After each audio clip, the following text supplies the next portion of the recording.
اور اس آیت کی بڑے الہا کے ساتھ تلاوت فرمائی۔ وہ روایت یہ ہے کہ میں نے ایک رات اپنی خالہ میمونہ کے گھر گزاری۔ حضور کچھ دیر تو اپنے اہل کے ساتھ گفتگو فرماتے رہے، پھر آپ لیٹ گئے۔ جب رات کا تیسرا اور آخری پہر ہوا حضور اٹھ کر بیٹھ گئے۔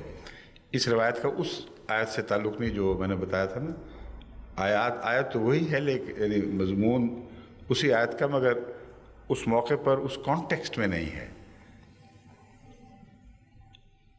تو آسمان کی طرف دیکھا اور یہ آیت پڑھی، اِنَّ فِي خَلْقِ السَّمَاوَاتِ وَالْأَرْضِ وَاخْتِلَافِ اللَّيْلِ وَالنَّهَارِ لَآيَاتٍ لِأُولِي الْأَلْبَابِ۔ پھر کھڑے ہوئے وضو کیا، مسواک فرمائی، 11 رکعتیں ادا کیں، پھر حضرت بلال نے اذان دی۔ بس یہ بخاری کی روایت اور مضمون سے اور بات بیان ہوئی ہے، اگرچہ وہی آیت وہی ہے جس کا ذکر فرمایا جا رہا ہے۔ بخاری کی روایات میں غالباً اس کا بھی ایک ذکر موجود ہے، میں دیکھتا ہوں۔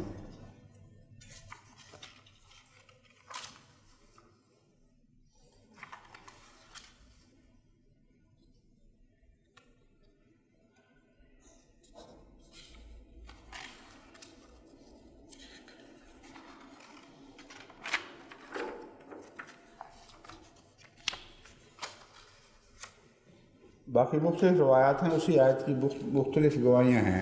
ایک سے زائد صحابہ نے حضور صلی اللہ علیہ وآلہ وسلم کو اس آیت کی تلاوت کے ساتھ آسمان کے ستاروں اور کائنات میں رات کے وقت جو مناظر تھے وہ دیکھتے ہوئے اور وجد کی حالت میں اس آیت کی تلاوت کرتے ہوئے دیکھا ہے۔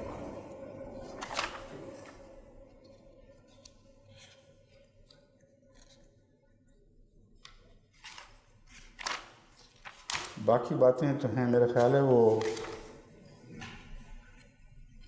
ایسے نکات نہیں ہیں ان کا ذکر کیا جائے۔ حضرت مسیح علیہ السلام کا جو حوالہ دیا گیا ہے مجھے یعنی نوٹس والوں نے، اس کا تعلق اس تفصیلی اس آیت سے ہے جس کا میں نے ذکر کیا، ہم عام طور پر تلاوت کرتے ہیں، اِنَّ فِي خَلْقِ السَّمَاوَاتِ وَالْأَرْضِ وَاخْتِلَافِ اللَّيْلِ وَالنَّهَارِ لَآيَاتٍ لِأُولِي الْأَلْبَابِ الَّذِينَ يَذْكُرُونَ اللَّهَ قِيَامًا وَقُعُودًا وَعَلَىٰ جُنُوبِهِمْ وَيَتَفَكَّرُونَ فِي خَلْقِ السَّمَاوَاتِ وَالْأَرْضِ۔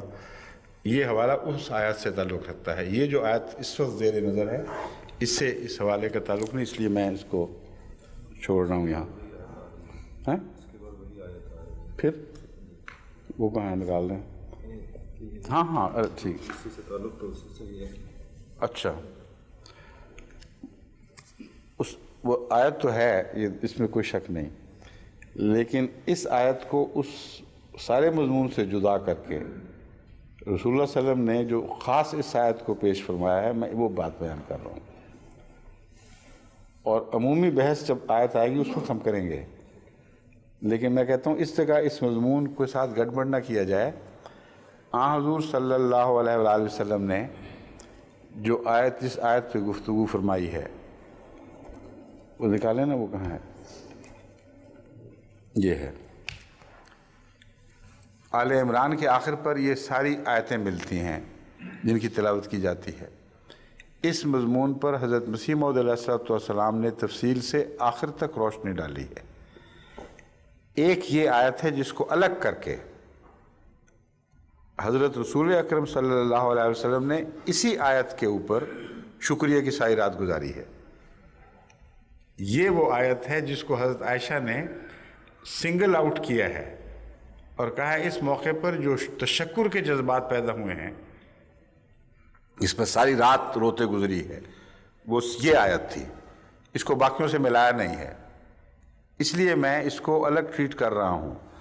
وہ جو آیات ہیں ان کا میں نے حوالہ دیا ہے، باقی صحابہ نے جو حضرت ابن عباس کی روایت ہے اور بہت سی روایت ہیں، رات رسول اکرم صلی اللہ علیہ وسلم کو وجد کی حالت میں ان آیات کی تلاوت کرتے ہوئے آسمان کی طرف نگاہ کرتے ہوئے دیکھا ہے، مگر جو میں مضمون بیان کر رہا ہوں اس کا اس آیت سے خصوصی تعلق ہے، اور وہ زمین و آسمان پر عمومی غور سے تعلق نہیں ہے بلکہ ایک خوشخبری کے طور پر ہے، اس لیے اس مضمون کو سمجھ لیں۔ آپ جو بات کہہ رہے ہیں وہ میری بات کے متناقض نہیں ہے، میں عمدن اس کو چن کر ایک طرف لتھار کر پیش کر رہا ہوں کہ اس آیت نے ایک پیغام حضور صلی اللہ علیہ وآلہ وسلم کو ایک ایسا پیغام دیا ہے جس کا بعد میں آنے والے پیغام سے تعلق نہیں ہے، بلکہ اس کانٹیکسٹ میں فتح اسلام کی ایک عظیم خوشخبری ہے اور اس پر اظہار تشکر ہے، اور اس آیت کے سارے باقی لوازمات کے ساتھ اس کی تلاوت کرنا، اس پہ وجد میں آنا، اس پر کائنات پہ غور کرنا، اس کی بکثرت روایتیں اور ملتی ہیں۔ وہ انشاءاللہ جب اگلی باری آئے گی پھر اس کو لے لیں گے۔ سر دست اب مجھے وہ بات کرنے دیں۔ ہاں،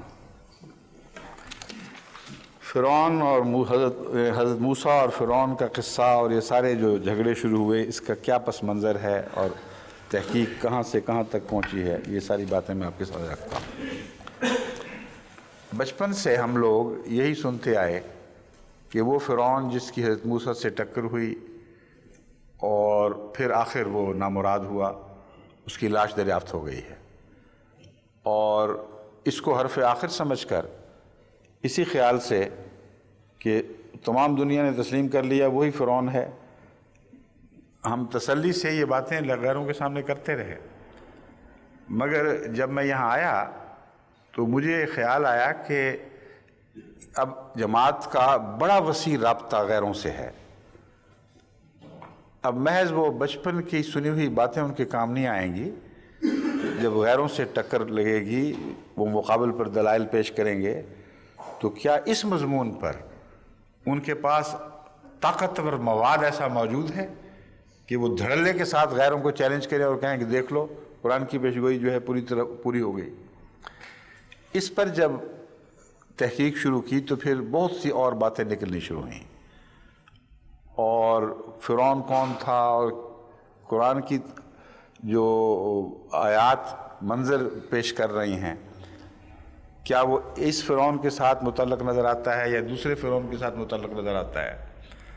جب یہ باتیں دیکھی گئیں تو جیسا کہ میں آگے بیان کروں گا، میرے نزدیک وہ رامسیس سیکنڈ ہے جس پر قرآن کی آیات کا اطلاق ہو رہا ہے، اور کوئی فرعون ان تاریخی شہادتوں میں دکھائی نہیں دیتا جنہوں نے فرعون مصر کے پورے سلسلے بیان کیے ہیں۔ چنانچہ ہم نے اول سے آخر تک وہ انتہائی دور جس میں حضرت موسیٰ کا فرعون ہو سکتا تھا ان سب کا جائزہ لیا، اور مختلف محققین جو عیسائی ہیں ان سب کی تحقیقات کا جائزہ لیا۔ محض ایک کتاب کو پڑھ کر کوئی فیصلے نہیں کیے گئے، بلکہ وہ آپ دیکھیں کہ کتنا بڑا تحقیقاتی دور ہے۔ تمام انسائکلوپیڈیاز جو اس کا ذکر کرتے ہیں، ان کی چھانبین، ان کے حوالے، ان کے الگ الگ نتائج، یہ ساری فہرستیں جو میرے پاس پڑھی ہیں، ان پر ایک معین شخص نے کام کیا ہے، یعنی صالح صفی نے۔ ہر ایک کے سپرد الگ الگ میں نے کام کیے تھے۔ جو ہماری ریسرچ ٹیم ہے وہ صرف وہی نہیں ہے جو وقتاً فوقتاً جن کو میں تربیت کر رہا ہوں خود کبھی اکٹھے ہوتے ہیں میرے پاس، بلکہ ساری دنیا میں پھیلی ہوئی ہے، اور کچھ ریسرچ ٹیم کے ہمارے ممبر امریکہ میں ہیں، کچھ پاکستان میں، یعنی ممبر تو ساری جماعت ہی ہے، مگر معین طور پر جن کے سپرد ٹاسک کیا جاتا ہے اور پھر ان سے رابطے رکھے جاتے ہیں۔ میں جب ریسرچ ٹیم کہتا ہوں تو وہ مراد ہے۔ چنانچہ اس میں ملک سلیم صاحب کے سپرد بھی کیا گیا، وہ علمی ذوق رکھتے ہیں، ان کا ایک الگ مقالہ پورا میرے سامنے ہے۔ کہاں ہے جی وہ؟ یہ ہے ایکسوڈس کے متعلق اور رامسیس سیکنڈ کے متعلق جو بھی امکانات ہیں ان پر انہوں نے غور کر کے اصل حوالے فلیگ کر کے مجھے بھجوائے ہیں۔ اور اسی زمانے میں جب میں نے یہ خطبہ دیا تھا ان سے بھی رابطہ ہوا۔ عبد القادر صاحب محقق پاکستان میں ہیں۔ میں نے خطبہ جو دیا تھا، میں اس کا پس منظر پہلے بتا دوں پھر میں اس طرف آؤں گا دوبارہ۔ اس دوران یہ بات سمجھ میں آ رہی تھی کہ رامسیس سیکنڈ وہ فرعون ہے جو قرآن کے بیان کے مطابق تاریخ میں فٹ ہوتا ہے، اور دوسرا کوئی فرعون فٹ نہیں ہو رہا۔ اگر یہ بات درست ہے تو ریمسز 95 سال یا بعض کے نزدیک 100 سال کی عمر میں مرا ہے، اور اس کی ممی اس کی تمام تاریخی شہادتوں کے ساتھ جو اس کے ساتھ دفن ہیں وہ اس بات کو قطعی طور پر ثابت کر رہی ہیں کہ ریمسز سیکنڈ وہ فرعون نہیں ہو سکتا جو غرق ہو گیا ہو، کیونکہ 100 سال کی عمر میں اس نے پیچھا نہیں کیا۔ وہ واقعات جب آپ تاریخ کے حوالے سے پڑھیں گے اور حضرت موسیٰ کی پیدائش سے سلسلے کو آگے بڑھائیں گے تو قطعی طور پر ثابت ہو جائے گا کہ یہ ریمسز تبھی موت مرا ہے اور ڈوب کر نہیں مرا۔ اب یہ جو تھا ایک بہت بڑا چیلنج تھا، یہ مجھے کامل یقین ہے اور ہمیشہ رہا، ذرہ بھی تزلزل نہیں ہوا کہ قرآن سچا ہے اور باقی سب باتیں جھوٹی ہیں۔ اس لیے یہ جو بعض مولوی سمجھتے ہیں کہ مجھے شک پڑ گیا کہ قرآن کہیں غلط نہ ہو اور روایات سچی نہ ہو، اس لیے میں نے یہ مسئلہ شروع کیا، بالکل ان کی نادانی ہے اور عدم اعتماد ہے۔ ایسے آدمی کی بیعت کر بیٹھے ہیں جس پہ یہ بھی اعتماد نہیں کہ قرآن کا وفادار ہے۔ بات یہ ہے، اس نے جو ایک بہت بڑا ہمارے لیے غیروں کی طرف سے چیلنج تھا، اس نے مجبور کیا ہے مزید تحقیق کو مختلف سمتوں میں بڑھانے پر۔ اب یہ کہہ سکتے ہیں کہ کیا فرق پڑتا ہے، ایک آدمی ہو سکتا ہے ڈوب کے مرا ہو، نکال لیا ہو اور بتاتے نہ ہو، یہ تو ٹھیک ہے، لیکن قرآن جو نقشہ کھینچ رہا ہے وہ ایک 100 سالہ بڈھے ایک فرعون کی پیروی کا نقشہ نہیں ہے۔ ایک طاقتور اپنے پورے جلال اور شان کا انسان ہے، وہ مخاطب کر رہا ہے حضرت موسیٰ کو ایک معمولی انسان کے طور پر، ایک ایسے بچے کے طور پر جو ان کے سامنے پیدا ہوا ہے، اور پھر ان کی پیروی میں وہ اپنے قافلے حملہ آور قافلے یا پیروی کرنے والے قافلے کے سر پر ہے وہ، اور سب سے آگے لیڈ کر رہا ہے ان کو۔ یہ اس بڈھے کا تو ذکر ہی کوئی نہیں، اور جب وہ تاریخ ساری ساتھ دفن ہے وہ بتا رہی ہے، تو اب سوال یہ پیدا ہوتا ہے کہ یا تو ہمارے لیے فرض ہے، ہم پر فرض ہے مسلمانوں پر، کہ اس فرعون کی تلاش کریں جو نہ صرف یہ کہ غرق ہوا ہو ثابت ہو، لیکن اگر غرق ہوا ثابت نہ بھی ہو تو کم سے کم قرآنی بیان کے مطابقت سے تو مطابقت تو رکھتا ہو۔ یہ کہہ دینا کہ قرآن سچا ہے اور سچائی کی ایک بھی دلیل پیش نہ کرنا، بلکہ ایسی بات مان لینا جو نعوذ باللہ من ذالک قرآن کے خلاف ریفلیکشن بن جاتی ہوں، اس کو اگر کوئی سعادت سمجھتا ہے یا وفاداری تو میرے نزدیک بڑے دھوکے میں مبتلا ہے۔ آیت وہ ہے جو نشان بن کر چمکے۔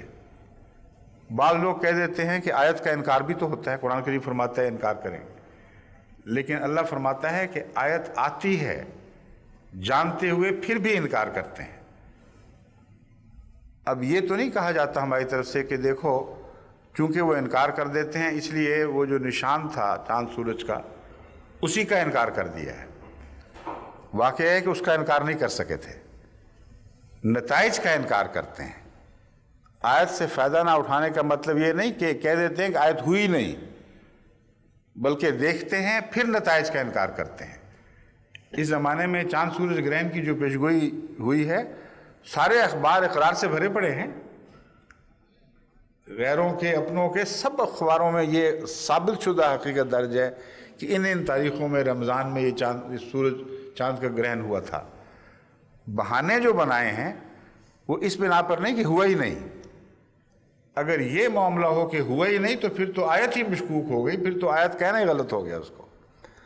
تو آیات اپنی پوری شان کے ساتھ ظاہر ہوا کرتی ہیں، ان میں کوئی شک کا پہلو نہیں ہوتا۔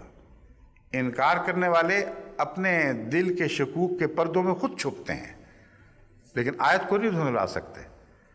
بس قرآن کریم اس کو ایک عظیم آیت کے طور پر پیش فرما رہا ہے۔ اگر ہم یہ جواب دیں ان کو کہ آپ کی تحقیق جھوٹی ہے، ٹھیک ہے جھوٹی ہے بہت حد تک مجھے پتہ ہے، لیکن قرآن سچ فرما رہا ہے، اس لیے یہ جو فرعون دستیاب ہوئے ہیں ان میں سے فلاں فرعون ہے، یہ کہنا جائز ہے، بشرطی کہ قرآن کی تعلیم کی روح سے ان تمام فرعین کی تاریخوں کا تجسس کیا جائے، تفحص کیا جائے، ان کا قصص کی طرح جیسا قرآن فرماتا ہے، تاریخی مواد کی پیروی کر کے دکھایا جائے کہ دیکھ لو یہ ہے وہ فرعون جو قرآن کا فرعون ہے، اور بائبل یہاں جو اختلاف کرتی ہے یہ جھوٹی ہے، یعنی وہ لکھنے والے جنہوں نے بائبل کی طرف بات منسوب کی غلط بات منسوب کی، اور اس کے سوا فرعون بن ہی نہیں سکتا۔ یہ جو مضمون تھا، اس سلسلے میں سب سے پہلے تو میری توجہ اس طرف مبذول ہوئی کہ یہ جو ڈوبنے والا قصہ ہے، ڈوب کر مر جانے والا، کیا یہ قطعی بات ہے؟ اس کے سوا کوئی صورت ممکن ہی نہیں ہے۔ بائبل نے یہ ذکر کیا ہے کہ وہ ڈوب گیا، اور بائبل نے یہ ذکر کیا ہے کہ تمام تر وہ افراد جو پیروی کر رہے تھے بلا استثناء فرعون سمیت سمندر میں غرق ہوئے ہیں، اور ایک بھی بچ کر واپس جا کر بتانے والا بھی نہیں تھا کوئی۔ تو ایک لمبا عرصہ اس کے بعد ایک ایسا آیا ہے، ایک دن کہہ لیں یا 2 دن کہہ لیں، جس عرصے میں وہاں اطلاع پہنچی ہوگی اور پھر لوگ اکٹھے ہوئے ہوں گے اور لاشوں کی تلاش شروع ہوئی ہوگی، اور سمندر میں ان لاشوں کی تلاش کا امکان بہت نسبتاً کم ہے بنسبت ڈیلٹا کے۔ لیکن بائبل ہی میں دوسری جگہ ایک نقشہ ایسا کھینچا گیا ہے جس سے پتہ چلتا ہے کہ وہ ڈیلٹا کا علاقہ تھا، اور وہ میں حوالہ بعد میں آپ کو بتاؤں گا۔ تو قرآن کی تائید وہ کر رہا ہے، مگر ایک بات قطعی ہے کہ وہ فرعون کو غرق شدہ سمجھتے ہیں، اس کے بچنے کے کوئی اشارتاً بھی ذکر نہیں ملتا۔ قرآن کریم ایک واحد کتاب ہے جو ایک فرعون کو غرق شدہ کہنے کے باوجود اس کی جسمانی بقا کا ذکر کرتی ہے، اور حضرت مسلم موعود نے اپنی تفسیر صغیر میں جو ترجمہ فرمایا ہے وہ جسمانی بقا کا لفظ استعمال کیا ہے، جو بڑا معنی خیز ہے۔ یہ نہیں فرمایا کہ جسم کو مردہ حالت میں رکھا جائے گا، بلکہ اس کو جسم کی بقا دی جائے گی۔ اب یہ بحث تھی کہ کیا اس میں اس بات کا احتمال موجود ہے کہ غرق ہوا فرعون غرق ہونے کے باوجود زندہ رہا ہو؟ اس سلسلے میں جب عربی لغات کا مطالعہ کیا گیا، بعض آثار کا جو حضرت ابن عباس کی متعلق سے بھی مروی ہیں مطالعہ کیا گیا، تو پتہ چلا کہ قطعی طور پر ایک ایسا شخص جس کو غرق کہا گیا ہو، اس کے بچنے کا امکان باقی رکھا جاتا ہے۔ یہ عقل کے خلاف نہیں اور عربی محاورے کے خلاف نہیں ہے۔ ایک غرق شدہ آدمی کو بچا لیا جائے، یہ لفظ غرق سے متصادم نہیں ہے۔ یہ حوالے جب ملے تو میں نے اس حکمت عملی کی پیش نظر جو ایک عالمی جہاد میں اول طور پر میرے ذمہ ہے، جماعت کو متنبہ کیا کہ جب غیروں سے ٹکر لوگے تو بچگانہ طریق پر یہ نہ کہنا کہ ہم مانتے ہیں بس ٹھیک ہے، تمہیں ثابت کرنا ہوگا بائبل کے مقابل پر ایک تو قرآن کا جو نمایاں اعجاز ہے وہ یہ ہے کہ بائبل اس کو کلیتاً ایسا غرق شدہ سمجھتی ہے کہ اس کے نہ جسم کے بچنے کا سوال، نہ جسمانی بقا کا کوئی سوال، اور قرآن کریم یہاں آ کے ایک فرق ڈال دیتا ہے اور کہتا ہے اس نے دعا کی اور ہم نے اس کو کہا تیرے بدن سے تجھے نجات دیں گے۔ اس لیے یہ امکان چونکہ عربی لغت سے ثابت ہو گیا اور بعض صحابہ کے آثار سے بھی ثابت ہو گیا، تو میں نے خطبے میں یہ حکمت عملی جماعت کو دی تھی کہ آپ بے وجہ اصرار نہ کریں کہ ایک ہی معنی ہے، صرف ایک اور معنی بھی ممکن ہے، اور وہ معنی شامل ذہن پر رکھتے ہوئے قرآن کا ایک ایسا عظیم اعجاز آپ اس مغربی دنیا میں پیش کر سکتے ہیں جس کے سامنے ان کی زبانیں گنگ ہو جائیں گی۔ اگر آپ نے یہ امکان نہ رکھا تو یہ نتیجہ نکلے گا صرف کہ ابھی معجزہ ظاہر نہیں ہوا، کیونکہ جب تک آپ ثابت نہ کر دیں کہ وہی فرعون دستیاب ہوا ہے اور وہ غرق ہو گیا تھا، تو اعجاز کیسے ہو گیا؟ یہ آیت کیسے بن جائے گی؟ آیت تو روشن ہوتی ہے اور پھر اس سے استدلال پکڑا جاتا ہے۔ تو جو آیت بنی نہیں اس پہ پھر دعوے کیوں کرتے ہیں؟ پھر آپ خاموش ہو جائیں، لیکن خاموش ہو کر وفاداری کے ساتھ تحقیق جاری رکھیں۔ میرا مسلک یہ تھا کہ ایک سانس لینے کا وقت ہمیں میسر آئے اور یہ قطعی طور پر دلائل سے ثابت کر دیں کہ اگر یہ ثابت بھی ہو جائے کہ فرعون ڈوب کر نہیں مرا تھا، وہ فرعون جو موسیٰ سے ٹکر لے رہا تھا، تو تب بھی قرآنی آیات پر کوئی سایہ نہیں پڑتا، کیونکہ قرآنی بیان میں اس بات کی واضح گنجائش موجود ہے کہ وہ فرعون ڈوبا ہو اور پھر بچ گیا ہو، اور اس کی بقیہ زندگی روحانیت سے آری مگر بدنی زندگی محض باقی رہے۔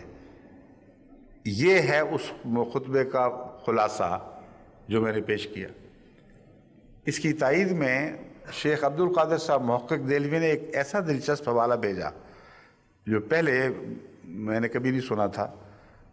انہوں نے لکھا کہ تالمود میں بین ہی یہی بات مذکور ہے، اور یہ تالمود جو ہے یہ رسول اللہ صلی اللہ علیہ وسلم سے پہلے سے نہیں بلکہ بعد تک جاری رہی، آج تک ایک جاری کتاب ہے۔ یہ غالباً یہ رسول اللہ علیہ وسلم کے زمانے کے بعد کا حوالہ ہے، کیونکہ اس زمانے سے پہلے تمام محققین کہتے ہیں کہ اشارتاً بھی کسی کتاب میں حضرت موسیٰ والے فرعون کے لاش کی حفاظت یا ان فرعین کی ممیز کی حفاظت کا کوئی ذکر نہیں ہے۔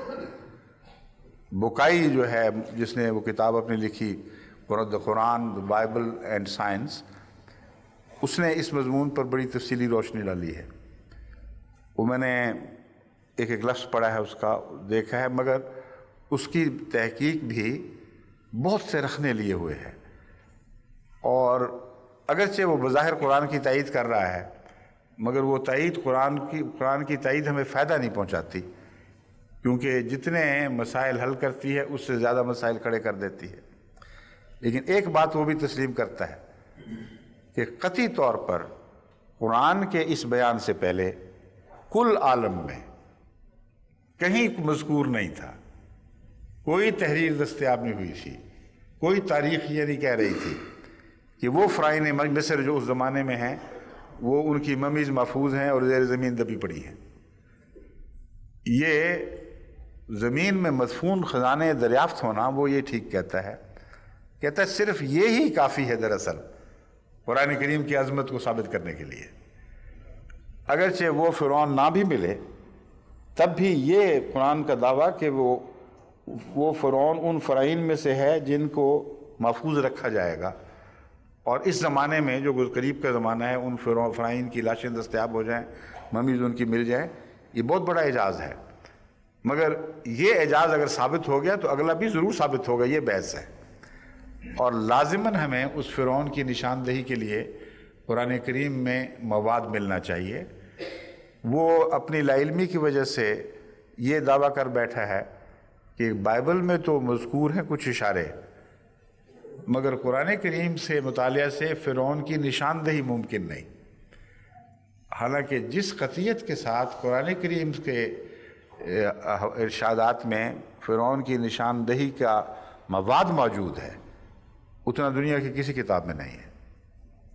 میں اس مضمون پر آؤں گا، اور اس کی روشنی میں ابھی تک یہی عقیدہ رکھتا ہوں کہ وہ رمسیس سیکنڈ تھا اور کوئی نہیں تھا، اور باقی سب قصے ہیں۔ لیکن اس کے باوجود اوپن مائنڈ ہے، میں محققین کو دعوت دیتا ہوں کہ رمسیس کو اگر مانا جائے تو اس تعویل کو جو میں نے کی ہے عربی لغت کے حوالے سے اور تالمود کے حوالے سے، اس کو بھی ضرور تسلیم کرنا پڑے گا۔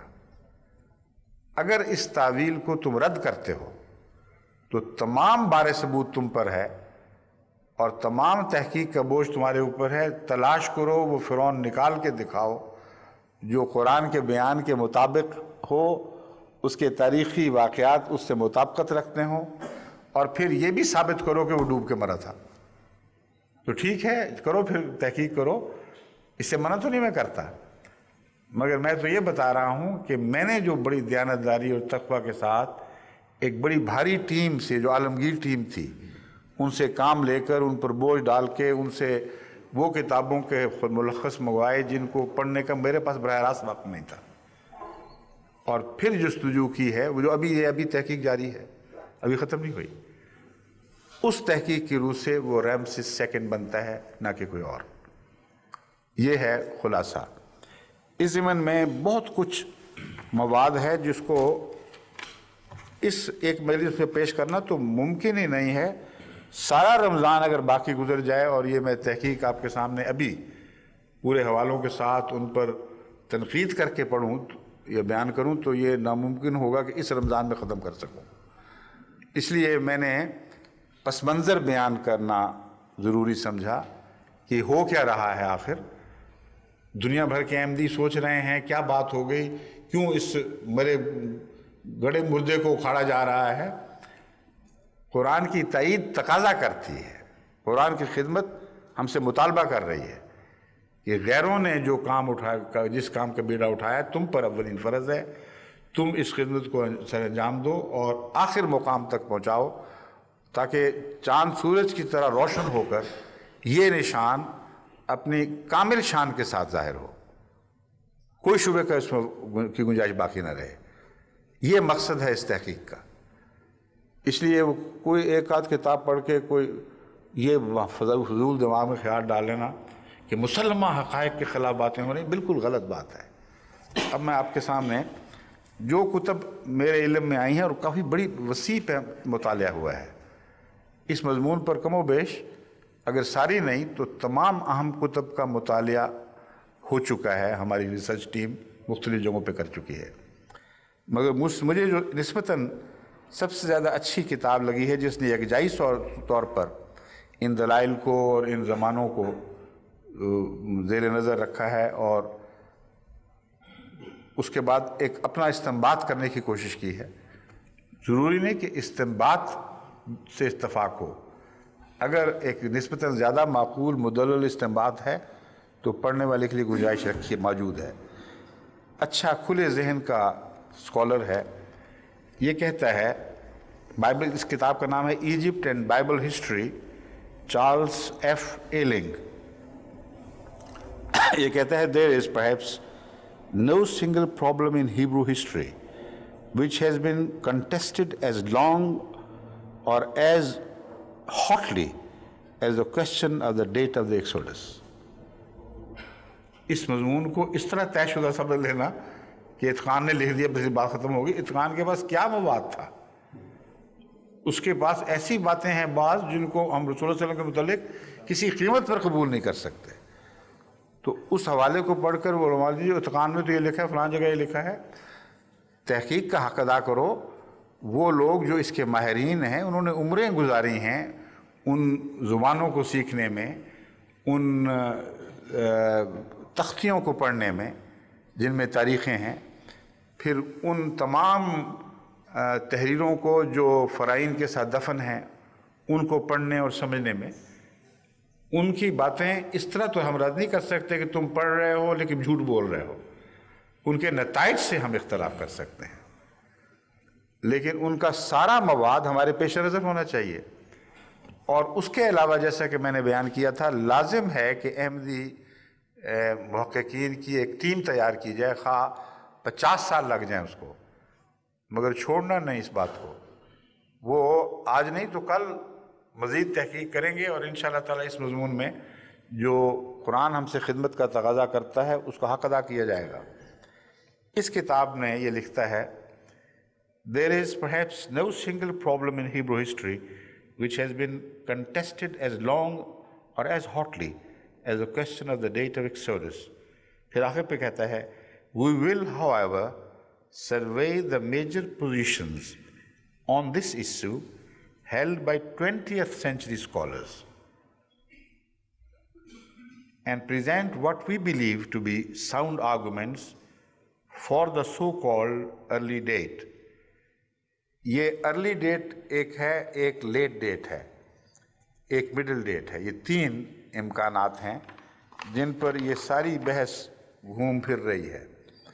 اس لیے یہ خیال کر لینا کہ تحقیق قطعی طور پر آخری نتیجہ ظاہر کر چکی ہے, درست نہیں. فرعین مصر کی جن کی حضرت موسیٰ, جن کو حضرت موسیٰ کا زمانہ پانے کا امکان ہے, ان کی بحث میں علماء 200-300 سال آگے پیچھے کے امکانات پیش کرتے ہیں. بعض علماء ہیں جنہوں نے بائبل سے ڈیٹ لی ہے اپنی, اور بائبل کو حکم تسلیم کرتے ہوئے اس سے زمانہ طے کرنے کی کوشش کی، اس بات سے زمانہ طے کرنے کی کوشش کی ہے کہ ہیکل سلیمانی کے متعلق ہم جانتے ہیں وہ کس سن میں تعمیر ہوا ہے۔ اس سے پہلے حضرت یوسف تک کا زمانہ کیا ثابت ہوتا ہے، اور بعض دوسرے بائبل کے حوالوں میں جو حضرت موسیٰ کا ذکر ملتا ہے اس کو پیش نظر رکھا جائے تو اس سے کتنا پہلے بنتا ہے، اس طرح کے حسابات انہوں نے پیشدار سے کیے ہیں۔ لیکن سارے دھاگے یا ان کے کنارے بائبل کی کسی آیت سے باندھ کر پھر ایک اندازہ لگایا ہے کہ کس زمانے میں ہوا ہوگا۔ جو ارلیسٹ ڈیٹ بنتی ہے وہ ہے 966، جو ہیکل سلیمانی کی تعمیر کا سال تھا، جمع 480، گویا کہ 1446 سال پہلے۔ اور جب یہ 1446 سال پہلے یہ محققین کہہ دیتے ہیں ایک دفعہ بائبل کے حوالے سے تو بڑی مصیبت میں پھنس جاتے ہیں، کیونکہ وہ زمانہ اتنا پرانا ہے کہ حضرت یوسف کے قریب پہنچ جاتا ہے، تو پھر حضرت موسیٰ کی نہیں حضرت یوسف کی ٹکر ہوئی ہوگی اس سے، ورنہ پھر حضرت یوسف کو دھکیل کر حضرت ابراہیم کے زمانے میں پہنچانا پڑتا ہے۔ تو یہ تفصیلی بحث ہے، میں اس کا صرف خلاصہ بیان کر رہا ہوں۔ وہ پھر نام اور لیتے ہیں اس زمانے کے ان فرائین کے ساتھ، نہ بائبل کا مضمون بقیہ مضمون اطلاق ان پر، نہ بائبل کا مضمون اطلاق پا سکتا ہے، نہ قرآن کریم کا مضمون اطلاق پا سکتا ہے۔ تو جب نئی نئی تھیریز آیا کرتی تھیں، بڑی مشہور ہو جاتی تھیں، محققین اس زمانے میں لکھتے تھے اس کی تائید میں۔ کوئی کتاب لاہور کی یا کسی اور لائبریری میں پڑھی ہو اس زمانے کی، کسی نے نکال کے پڑھ لی تو نے کہا یہ تو ثابت ہو گیا، تو محققین نے باقاعدہ دیکھ کر یہ بتا دیا ہے۔ حالانکہ محققین نے بعد میں بھی لکھا ہے، اور بھی تاریخی حوالے نہیں تو بعض آرکیولوجیکل حوالے دستیاب ہوئے ہیں۔ چنانچہ محققین کی جو بعد کی کھیپ ہے، انہوں نے جب دیکھا کہ اس ایجپٹ کے آرکیولوجیکل فائنڈز میں، یعنی ازمنہ قدیمہ کی جستجو کے مضمون میں جو دبے ہوئے نشانات ملا کرتے ہیں، ان میں حضرت موسیٰ اور اس فرعون کا کوئی ذکر نہیں ملتا، تو انہوں نے پھر فلسطین کی طرف رخ کیا، اور فلسطین کے اندر جو دبے ہوئے پرانے تاریخی شواہد ملتے ہیں ان کے حوالے سے بات کی، تو انہوں نے بہت قریب تر زمانہ کر دیا، بعید کی بجائے یہ ثابت کیا کہ یہ جو آرکیولوجیکل فائنڈز ہیں یہ بتا رہے ہیں کہ یہ 1290 سے لے کر کچھ آگے تک، بعض 1300 کچھ تک کہتے ہیں، یہ وہ دور ہے جس میں یہ واقعہ ہوا ہوگا۔ بعض نے جزوی شہادتیں بعض اور دیکھ کر یہ فیصلہ دینے کی کوشش کی کہ یہ اس کے بھی بعد کا واقعہ ہے، اور اس واقعہ کو قریباً حضرت داؤد اور سلیمان کے قریب تر کر دیتے ہیں، جو باقی تواریخی شواہد سے ٹکر کھاتا ہے۔ تو یہ تمام تحقیقات ہیں جن کو انفرادی طور پر ایک ایک کر کے دیکھنا ہوگا، ان کے مقابلے دوسروں سے کرنے ہوں گے، اور یہ پہلو ہم اللہ کے فضل کے ساتھ کر چکے ہیں۔ اور اس کتاب کا بھی میں نے اس زمانے میں مطالعہ کیا تھا، خود نشان لگائے تھے، خود تاریخیں رکھی تھیں، اور پرائیویٹ سٹی صاحب کے اس دوسرے تھے ان کے حوالے کیا تھا کہ اس کو رکھ لو، آئندہ جب اس مضمون پر میں گفتگو کروں گا تو ان باتوں کو پیش کرنا۔ تو پہلے پرائیویٹ سیکرٹری صاحب کہیں دبا کے بھول گئے، اب شکر ہے یہ کل انہوں نے دریافت کر لی ہیں دوبارہ، کہیں یہ فائلیں دبی پڑی تھیں۔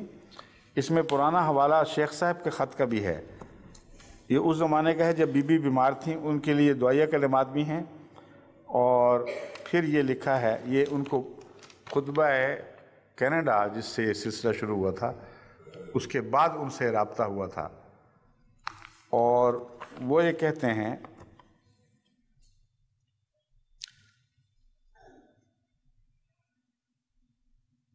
یہ انہوں نے کچھ تاخیر کی ہے اس مسئلے پر گفتگو، اپنا خیال ظاہر کرنے میں۔ بڑا لمبا عرصہ بیچارے پروسٹیٹ میں، پتھری میں اور شوگر میں مبتلا رہے۔ الحمدللہ اب کہتے ہیں ہومیوپیتھک علاج شروع کر دیا تھا، زخم پورے طور پر بند ہو گئے ہیں، میں صحت مند ہوں۔ اس عاجز نے حضور کو تالمود کا حوالہ بھجوایا تھا، انہوں نے مجھے بھجوایا تھا کہ فرعون ڈوب کر بچ گیا تھا۔ اس پر ایک اعتراض ہے کہ اگر وہ بالفرض ڈوبنے کے بعد 50 سال زندہ رہا تو وہ اپنی زندگی میں نشان تھا، قرآن کریم میں ہے بعد میں آنے والوں کے لیے نشان۔ حالانکہ یہ سمجھے نہیں ہیں، لمن خلفہ کا آیا میں اس زمانے میں جو پیچھے رہ گئے ہیں ان کے لیے بھی نشان ہے، اور جو بعد میں آنے والی نسلیں ہیں ان کے لیے بھی نشان ہے۔ تو خلفہ کا جس قوم کو وہ پیچھے چھوڑ آیا تھا وہ بھی دیکھیں گے کہ تمہارے دعوے ایمان کے سب جھوٹے ہیں، اور تم اسی طرح ایک مردہ کی یعنی روحانی مردے کی صورت میں، اگر یہ میرا یعنی وہ قبول کیا جائے کہ یہ امکان ہے کہ ڈوب کر بچ گیا ہو، تو پھر یہ ترجمہ بنے گا۔ اور جہاں تک بدن کی حفاظت کا تعلق ہے وہ ہمیشہ کے لیے ہے، وہ نشان تب بنتا ہے اگر بدن محفوظ ہو جائے اور آئندہ آنے والوں کے سامنے پیش کیا جائے۔ تو یہ آیت اپنے دونوں مطالب کے لحاظ سے پوری طرح حالات پر صادق آتی ہے، آ سکتی ہے کہنا چاہیے۔ اب میں آپ کو کچھ قرآن کریم کے اور بائبل کے حوالوں سے بتاتا ہوں کہ کیا بنتا ہے۔ کہاں ہیں وہ خلاصے نوٹس میرے جو تھے؟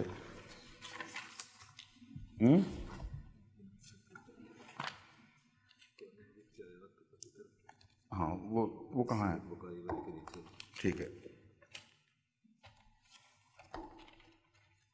یہ ہیں، ٹھیک ہے۔ اب دیکھیے امکانات کیا کیا ہیں۔ یہ ریمسس کا شہر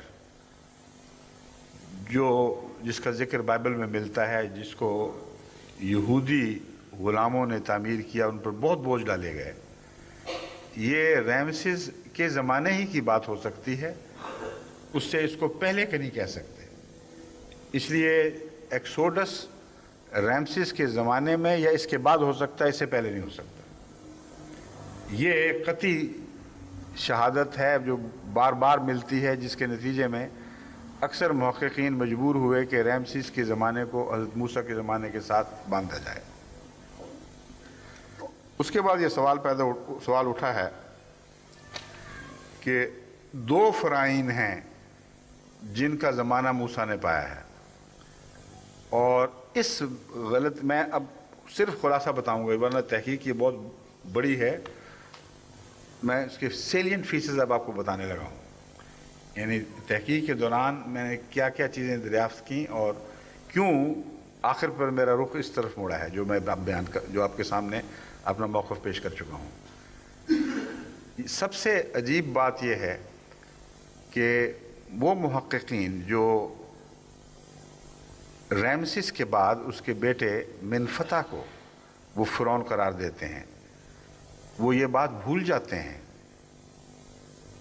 کسی وجہ سے، یا ان کے سامنے پورے حقائق نہیں تھے، کہ یہ ناممکن ہے۔ اگر یہ مانا جائے تو نعوذ باللہ من ذالک قرآن غلط نکلتا ہے اور بائبل سچی نکلتی ہے، اور جس بات میں بائبل قطعی طور پر اپنے ان تمام شواہد میں غلط ثابت ہو چکی ہو، وہاں ہمارا ایک ایسا نتیجہ نکالنا کہ جو بائبل کے ایک دعوے کی تائید کرتا ہو اور قرآن کو جھٹلاتا ہو، یہ ناممکن ہو ہی نہیں سکتا۔ اس کے شواہد میں آپ کے سامنے رکھوں گا۔ یہ جو جھگڑا چلا ہے، اس کی مشکل یہ ہے کہ سب سے پہلے سیٹی کا زمانہ دیکھیں، وہ 10-11 سال تک رہا ہے بس۔ اگر سیٹی کے زمانے میں جب کہ آپریشن شروع ہوا ہے، حضرت موسیٰ کی پیدائش تسلیم کی جائے تو اس کے نتیجے میں الجھنیں بہت سی پیدا ہوتی ہیں۔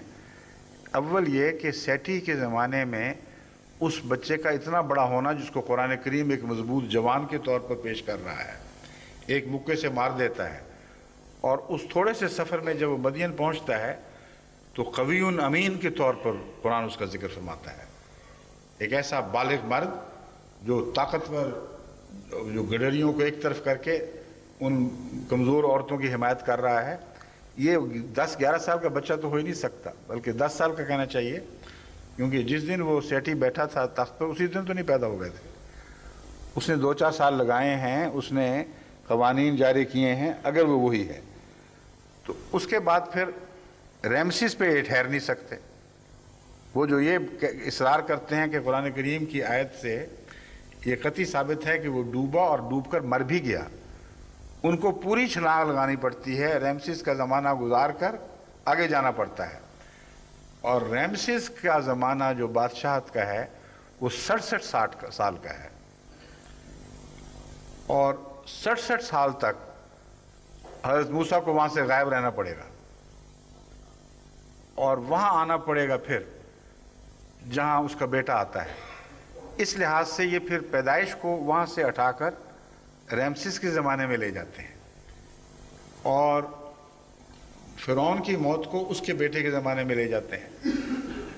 لیکن یہ کیوں ممکن نہیں اور کیوں یہ قرآنی بیان کے خلاف ہے، اس پر میں اب آپ کے سامنے وضاحت کے ساتھ بازمور رکھتا ہوں. قرآن کریم کی آیات کی تلاوت سے ہی سارا مضمون کھل جائے گا. دوسرے تاریخی حوالے تائیدی طور پر تو شاید استعمال ہوں، مگر کسی ضرورت نہیں رہتی. اس کے مقابل پر جہاں بائبل کا بیان ٹکراتا ہے میں بتاؤں گا کہ کیوں قابل قبول نہیں ہے. سب سے پہلی بات جو میری توجہ کا مرکز بنی وہ یہ تھی کہ ہم کیوں تسلیم کر رہے ہیں کہ 2 فرعون ہونے ضروری ہیں، ایک فرعون پیدائش کا اور ایک فرعون جس نے بعد میں ٹکر لی وہ رقابی کا. کیا وجہ ہے، کیوں خام خواہ اس مصیبت میں پھنس گئے کہ لازماً 2 فرعون ہوں گے؟ اس کی وجہ صرف بائبل کا یہ ایک بیان ہے، اس کی وجہ سے سارے مسلمان محققین بھی اور عیسائی بھی چکر میں پھنسے ہوئے ہیں، اور وہ بیان قابل اعتماد ہے ہی نہیں. وہ میں آپ کو بتاؤں گا تو پھر آپ حیران ہوں گے کہ قرآن کریم کے مقابل پر ایک غلط دعویٰ کر بیٹھی ہے بائبل، کیونکہ وہ خدا کا کلام نہیں تھا، وہ کسی بندے نے داخل کیا تھا. لکھنے والے نے ایک اندازہ اپنا لگایا ہے. اس نے یہ سوچا کہ حضرت موسیٰ جب واپس ہو رہے ہیں تو پہلا فرعون ضرور مر گیا ہوگا، ورنہ یہ خطرہ مول نہیں لے سکتے تھے. تو اسی لیے اسی بات کا ذہن پر میرے اثر تھا جب میں نے یہ کہا کہ معلوم ہوتا ہے کہ اس زمانے میں ایک فرعون کے مرنے سے اس کے قوانین بھی بدل جایا کرتے تھے، اس لیے موقع مل گیا. لیکن اس وقت میرے ذہن میں یہ بات نہیں تھی کہ یہ کتنی دیر بعد مرا ہے، یہ بائبل کیا کہہ رہی ہے. اب میں آپ کو پہلے قرآن کریم کے آیات پڑھ کے بتاؤں گا، پھر ساتھ ساتھ جو اشارے اس مضمون کی طرف ہیں ان کو کھولتا جاؤں گا. اعوذ باللہ من الشیطان الرجیم، بسم اللہ الرحمن الرحیم. طاسیم میم.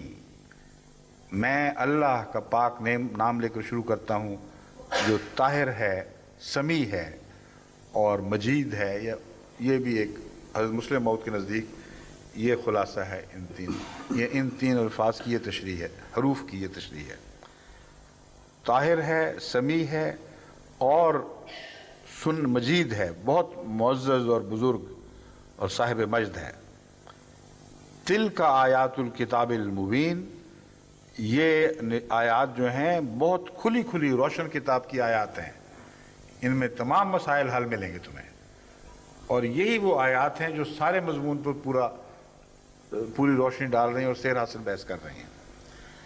نتلو علیک من نبأ موسیٰ و فرعون بالحق لقوم یؤمنون. ہم تجھ پر موسیٰ اور فرعون کی حکایت یا اس کی تاریخ حق کے ساتھ بیان کر رہے ہیں. لقوم یؤمنون، تاکہ وہ لوگ جو ایمان لا رہے ہیں ان کو تقویت دے، یہ بات ان کے فائدے کا موجب بنے. اس لیے اگر تم نے تقویت حاصل کرنی ہے اس مضمون میں، اختلافی معاملات میں، تو یہ آیات تمہاری مددگار ہوں گی. یہ خاص مومنوں کی حفاظت، ان کی تقویت کی خاطر نازل فرمائی جا رہی ہیں. ان فرعون علا فی الارض. فرعون وہ ہے جس نے زمین میں علو سے یعنی تعالی سے اور تکبر سے کام لیا. وجعل اہلہا شیعاً، اور اس کے اپنے جو ملک کے باشندے تھے ان کو ٹکڑوں ٹکڑوں میں بانٹ دیا. ڈیوائیڈ اینڈ رول کی پالیسی تھی اس کی. بس اس کا کریڈٹ اگر بعض لوگ برٹش راج کو دیتے ہیں تو غلط فہمی ہے ان کی.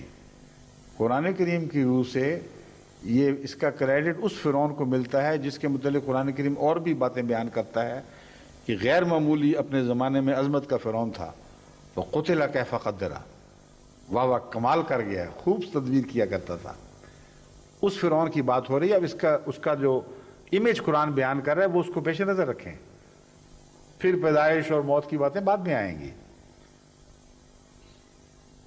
وَجَعَلَ أَهْلَهَا شِيَعًا يَسْتَضْعِفُ طَائِفَةً مِّنْهُمْ، ان میں سے ایک گروہ کو، ساری پبلک کو نہیں، ان میں فرعون مصر کی قوم کے لوگ بھی تھے اور دوسرے قوم بھی آباد تھے، ان کو آپس میں تو بانٹا اور لڑایا، لیکن ان میں سے ایک گروہ کو خصوصیت کے ساتھ کمزور بنانے کا منصوبہ بنایا، اور ان میں سے ان کے بیٹوں کو ذبح کرتا تھا اور ان کی بیٹیوں کو زندہ رکھتا تھا۔ یعنی جیسا کہ ہمارے مفسرین خصوصاً حضرت مسلم موعود نے اس پر کافی سیر حاصل بحث فرمائی ہے کہ مراد ظاہری ذبح بھی لیا جاتا ہے کہ بیٹوں کو ذبح کرنے کا حکم دیا تھا کہ پہلے اونٹوں کو مارا جائے، تب خدا نے جوابی کارروائی سزا کی یہ فرمائی کہ ان کے بیٹے مارے گئے۔ لیکن یہ بحث ایک ضمنی ہے، میں یہاں بتانا چاہتا ہوں کہ یستضعف کی تفسیر بھی ہے۔ یہ کسی قوم کو اگر کمزور کرنا ہو تو ان کے مردانہ صفات لوگوں کو تو تباہ کر دو، ان سے کوئی رعایت نہ برتو، ان کو کوئی سہارا نہ دو، ان کو اپنے حال پر سسکتے کمزور ہونے کے لیے چھوڑ دو۔ اور جو کمزور زنانہ صفت، یہاں عورتوں کے خلاف کوئی بات نہیں، بلکہ فیمنن ایک کانسیپٹ ہے، اس کا مطلب ہے جو ایک غالب شخص کی بات کو قبول کر کے اس کے سامنے سر جھکا دیتے ہیں۔ اس کی قوم کے وہ لوگ جو تمہاری غلامی کا مزاج رکھتے ہیں ان کو اوپر لاؤ، اور ان کے نتیجے میں جو صاحب عزم لوگ ہیں ان کو ڈسٹرائے کر دو۔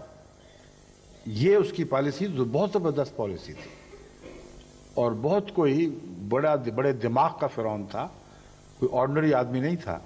تبھی قرآن کریم ہر جگہ جب فرعون کا ذکر کرتا ہے تو اس کی دنیاوی عظمت اور تکبر کی وجوہات بھی بیان فرماتا ہے۔ اِنَّهُ كَانَ مِنَ الْمُفْسِدِينَ، وہ فسادی تھا، اس نے زمین میں لوگوں کو بانٹا اور کسی کو کمزور کیا، کسی کو بڑھایا، غلط صفات کو تقویت دی، اچھی صفات کو دبایا۔ یہ وہ فرعون ہے جو مفسد تھا۔ وَنُرِيدُ أَن نَمُنَّ عَلَى الَّذِينَ اسْتُضْعِفُوا فِي الْأَرْضِ وَنَجْعَلَهُمْ أَئِمَّةً وَنَجْعَلَهُمُ الْوَارِثِينَ، اور ہم یہ ارادہ کر چکے ہیں، ارادہ کرتے ہیں، اس کا اصل میں ماضی سے تعلق ہے، مگر نوریدو کا چونکہ مضمون مستقبل میں جاری رہنا تھا، اس لیے یہ نہیں فرمایا کہ ارادہ، بلکہ فرمایا ہم نوریدو، ہم یہ ارادہ رکھتے ہیں، ان نمن علی الذین استضعفوا، کہ جن لوگوں کو فرعون نے کمزور بنا دیا تھا، جو کمزور بنا دیے گئے، ان پر احسان فرمائے فی الارض، یعنی زمین میں، یعنی ملک میں، وَنَجْعَلَهُمْ آئِمَّةً، اور ہم انہیں امام بنا دیں، وَنَجْعَلَهُمُ الْوَارِثِينَ، اور ہم انہیں مستقبل میں ان زمینوں کا، ان ملکوں کا وارث بنا دیں جن میں وہ کمزور کیے گئے۔ اب یہ بتاتا ہے کہ یہ فیصلہ کوئی آنن فانن جاری ہونے والا فیصلہ نہیں تھا۔ خدا نے فرعون کے اس ظلم کے نتیجے میں بنی اسرائیل سے ایک خاص احسان کا فیصلہ فرمایا، جس کا اکثر پورا ہونے کا وقت بعد میں آنا تھا۔ اس لیے مستقبل کے حوالے سے بات شروع ہو گئی ہے۔ پہلے الا فی الارض کے لحاظ سے ماضی کی باتیں ہو رہی ہیں، اب ایک ایسا مضمون ہے تائید بنی اسرائیل کا جو آئندہ زمانوں پر پھیلا پڑا ہے، اس لیے قرآن کریم یہاں ماضی کے حوالے کی بجائے ایک مستقبل کا حوالہ دیتا ہے، یعنی مضارعہ کا فعل استعمال فرما رہا ہے۔ وَنُمَكِّنَ لَهُمْ، یہ وہی چل رہا ہے فی الارض، اور یہ بھی ہم نے فیصلہ فرما لیا تھا کہ ان کو زمین میں تمکنت عطا کریں گے۔ وَنُرِيَ فِرْعَوْنَ وَحَامَانَ وَجُنُودَهُمَا مِنْهُمْ مَا كَانُوا يَحْذَرُونَ، اور وہی فرعون جس کا ذکر چل رہا ہے، اس فرعون اور حامان کو اور اس کے لشکروں کو وہ دکھائیں گے جس کا وہ خوف رکھتے ہیں کہ کہیں موسیٰ کی باتیں پوری نہ ہو جائیں۔ اب یہاں کون سے دو فرعون کا ذکر ہے بتائیے؟ پیدائش کا فرعون اور تھا، اور یہ فرعون اور تھا، کوئی گنجائش ہی نہیں رہتی۔ قرآن کریم کسی دوسرے فرعون کا اشارتاً بھی ذکر نہیں فرما رہا، آغاز سے لے کر انجام تک ایک ہی فرعون ہے جس کی علو کی باتیں ہیں کہ وہ اس بنا پر اپنے آپ کو عالی شان سمجھتا تھا، بہت اسکیمیں بنانے والا۔ ایسا فرعون تھا جس کو تاریخ میں ایک بہت بڑا مرتبہ عطا ہونا تھا، اور آج تک رامسیس سیکنڈ کے مقابل پر کوئی اور فرعون ثابت نہیں کر سکتا کہ اس شان کا فرعون ہو۔ ایک ماضی میں پہلے ایک فرعون پیدا ہوا تھا، اس کے تذکرے ملتے ہیں، لیکن اس کی تاریخ بڑی مبہم سی ہے اور کہانیوں میں زیادہ ہے بنسبت اس کے کہ حقائق میں ہو۔ اس فرعون کو تو تمام دنیا کے محققین سب سے بڑا، سب سے زیادہ متکبر، سب سے زیادہ علو حاصل کرنے والا فرعون قرار دیتے ہیں۔ تو قرآن کی یہ جو آیات ہیں یہ خود بخود کھول رہی ہیں مضمون، اس کا نقشہ بالکل واضح کر رہی ہیں، جو کسی اور دوسرے فرعون پر چسپائی نہیں ہو رہا، نہ ہو سکتا ہے۔ پھر فرماتا ہے وَنُمَكِّنَ لَهُمْ فِي الْأَرْضِ وَنُرِيَ فِرْعَوْنَ وَحَامَانَ وَجُنُودَهُمَا۔ حامان بھی اسی زمانے کا کوئی شخص ہے، اور ان کے لشکروں کو ہم اس طرح ہزیمت دیں گے۔ وَأَوْحَيْنَا إِلَىٰ أُمِّ مُوسَىٰ أَنْ أَرْضِعِهِ۔ اب پیدائش کا زمانہ وہی زمانہ ہے، دیکھ لیں۔ اس فرعون کے اس فیصلے کے مقابل پر کہ بچے ذبح کیے جائیں گے، مرد لڑکے ذبح کیے جائیں گے، لڑکیاں باقی رکھی جائیں گی، یہ اس آیت کو طرف واپس لے جا رہا ہے مضمون۔ ہم نے اس کی جوابی کارروائی کیا فرمائی؟ فرمایا ہم نے کہا موسیٰ کی ماں کی طرف وہی فرمائی ان ارضعیہ فاذا خفت علیہ فالقیہ فی الیم، یعنی پیدائش ہوتے ہی اس کو ڈبونے کا کوئی حکم نہیں تھا، اس کو دودھ پلانے کا حکم تھا ایک عرصے تک، ورنہ پھر اس کی واپسی ممکن نہیں تھی۔ وہ اپنی ماں کے دودھ سے آشنا ہو جاتا، اس سے اس کا گہرا ذاتی تعلق قائم ہو جاتا، اتنا پسند اس کو آتا کہ ہر دوسرا دودھ رد کر دیتا۔ اس کی تیاری ہو رہی ہے جو قرآن بیان فرما رہا ہے مضمون۔ ہم نے کہا اس کو اب تو دودھ پلانا شروع کر، اور پھر اس وقت تک اللہ امن میں رکھے گا۔ پھر جب ایسے آثار ظاہر ہوں کہ تو سمجھے کہ اس بچے کی زندگی کو خطرہ ہے، تب تو وہ کام کرنا جس کا تمہیں حکم دینے لگا ہوں۔ وَلَا تَخَافِي وَلَا تَحْزَنِي، اور اس بارے میں خوف نہ کھانا، یعنی القیہ فی الیم میں، تب اس کو یم میں بہا دینا۔ یم سے مراد سمندر بھی ہو سکتا ہے، مگر یہاں دریا مراد ہے، دریائے نیل، اس میں اس کو بہا دینا۔ وَلَا تَخَافِي وَلَا تَحْزَنِي، بالکل ڈرنا نہیں، کوئی غم نہیں کرنا۔ اِنَّا رَادُّوهُ إِلَيْكَ وَجَاعِلُوهُ مِنَ الْمُرْسَلِينَ، ہم لازماً یقیناً اس کو تیری طرف لوٹا لائیں گے اور اسے مرسل بھی بنائیں گے، یعنی اس کی زندگی کوئی عارضی فوائد سے یا صرف تیری جذبات سے تعلق نہیں رکھتی۔ ہمارا یہ احسان اس وجہ سے ہے کہ ہم نے اس کو عظیم کاموں کے لیے چن رکھا ہے، بس تجھے کیا فکر ہے، ہماری حفاظت ہے۔ ماں سے زیادہ تو خدا کو اس رسول کی حفاظت کا خیال ہوتا ہے جس کو اس نے عظیم عالمگیر مسالے کی خاطر مبعوث کیا ہوتا ہے، اور اس کو لازماً اس نے غالب کرنا ہے۔ تو ماں کو اس طرح بھی تسلی دے دی کہ تیرے جذبات کی بات ہوتی تو کوئی چھوٹی موٹی بات تھی، یہ تو بچہ ایسا قیمتی ہے کہ ناممکن ہے کہ ہم اس کی حفاظت نہ کریں، بس تو مطمئن ہو جا۔ پھر اللہ تعالیٰ فرماتا ہے فَالْتَقَطَهُ آلُ فِرْعَوْنَ لِيَكُونَ لَهُمْ عَدُوًّا وَحَزَنًا، تو اسے آل فرعون نے اٹھا لیا۔ کیوں اٹھایا؟ پیشگوئی اسی فرعون کے متعلق ہے جو موجب بنا ہے اس کو بچانے کا۔ لِيَكُونَ لَهُمْ عَدُوًّا وَحَزَنًا، تاکہ وہ ان کے لیے عدو بنے اور ان کے غم کا موجب بنے۔ یعنی موسیٰ کی ماں کو کہا کہ تو غم نہ کر، اور وہ فرعون جس کے اہل نے ان کو بظاہر بچایا ہے اس کے متعلق فرمایا کہ اس فرعون اور اس کے آل، سارے اہل جتنے بھی ہیں، ان کے لیے اس نے دشمن بھی بننا تھا اور غم کا موجب بھی بننا تھا۔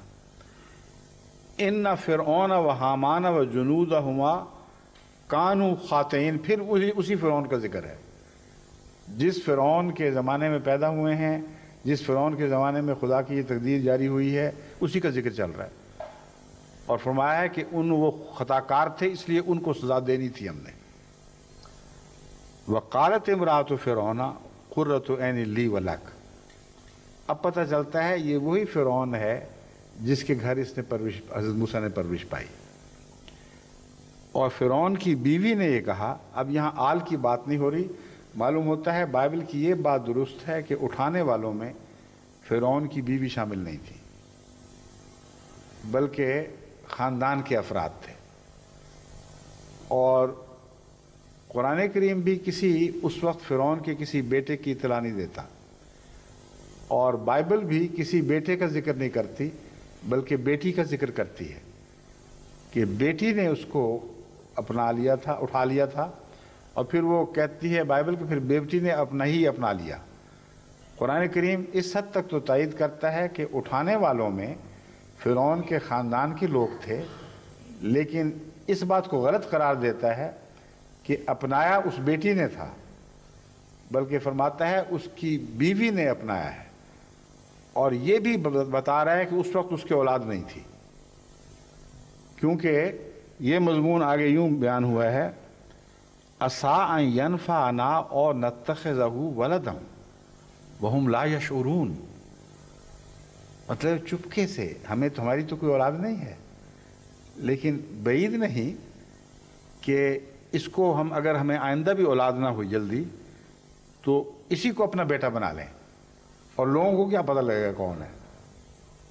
یہ بادشاہوں کے ساتھ ہمیشہ ہوتی آئی ہے، اس زمانے میں نوابوں کے ساتھ بھی یہی ہوا کرتا تھا، جس کا بیٹا نہیں ہوتا تھا کوشش کرتے تھے کہ جھوٹا حمل مشہور کر کے تو کسی اور کا بیٹا لے کے تو کسی جگہ بھیج دیا، اچھا ہاں بچہ پیدا ہو گیا، آ جاؤ واپس آ جاؤ۔ یہ کہانیاں جو ہیں یہ قدیم سے چلی آ رہی ہیں اور سچی ہیں۔ تو فرعون کی بیوی نے تو گواہی دے دی اس بات کی، فطرت کی عورت کی، کہ کوئی بات نہیں، کسی کا لے کے پال لیں گے، مشہور کر دیں گے کہ ہمارا ہی ہے۔ یہ واقعہ بتا رہا ہے کہ فرعون کی بیوی تھی جس نے حضرت موسیٰ کو پالا، اور وہی فرعون ہے جس نے علا کیا ہے، وہی فرعون ہے جس کی حضرت موسیٰ سے ٹکر ہوئی ہے، اور کسی تیسرے فرعون کا کوئی ذکر نہیں۔ اگر حضرت موسیٰ کی پیدائش کو سیٹی کے زمانے میں منتقل کرتے ہیں اور اس کے بیٹے ریمسس کو ایک دوسرا فرعون بتاتے ہیں جو بعد میں بہت بڑے بڑے عظیم کام کر گیا ہے، تو مشکل یہ پڑتی ہے کہ اس کا تو زمانہ 10 سال کا ہے صرف، اور جب حضرت موسیٰ پیدا ہوئے ہیں اس وقت ریمسس کی عمر 29 سال تھی، ریمسس سیکنڈ کی عمر 29 سال تھی۔ تو یہ باتیں تو اس ماں کو سجتی نہیں ہیں کہ ہم بیٹا بنا لیں اور کسی کو پتہ نہ لگے۔ اگر بیٹا ہوتا تو یہ کہتی کہ میں زائد بیٹا بنا لیں، تو یہ لا یشعرون والی بات نہیں کہہ سکتی تھی۔ قرآن کریم اتنا عظیم کلام ہے کہ باریک در باریک گوشوں پر روشنی ڈالتا چلا جاتا ہے، کسی اور کتاب کے احتیاج کے بغیر آپ اس سے پرانی تاریخ کو اثر نو تعمیر کر سکتے ہیں، جو عین عقل کے تقاضوں کے مطابق بنتی ہے۔ مگر آج چونکہ وقت زیادہ ہو گیا ہے، اس لیے انشاءاللہ باقی کل ہے نا وقت، کل یہیں سے شروع کریں گے، تاکہ یہ صرف کج بحثیوں کی باتیں نہ رہیں کہ اس نے لکھ دیا فلاں والا میں اس کا جواب دیتا پھروں۔ میرا یہ کام نہیں ہے کہ اس قسم کی چھوٹی چھوٹی کج بحثیوں میں مبتلا ہوں۔ میں تمام دنیا کی جماعت کی تربیت اور ان کے علم میں اضافے کی خاطر یہ مضمون قرآن کے حوالے سے اور تاریخ کے حوالے سے عمومی طور پر سمجھاؤں گا۔ اس کے بعد ہماری تحقیق جاری رہے گی۔ اگر کسی نے برعکس بات کرنی ہے تو تحقیق کا حق ادا کرے، اور محقق کی طرح تمام پہلوؤں کے ما لہ و ما علیہ جو حق میں باتیں ہیں اور جو خلاف باتیں ان پر غور کرے، پھر حوالوں سے تحقیق بھیجے، تو انشاءاللہ ضرور اس تحقیق کا مطالعہ کیا جائے گا، لیکن فیکسوں کے جواب اب نہیں آئیں گے۔ ایک خط دے دیا، فیکس نے تو بڑا ایک احسان بھی کیا، مصیبت بھی ڈالی ہوئی ہے۔ اچھا، السلام علیکم ورحمۃ اللہ.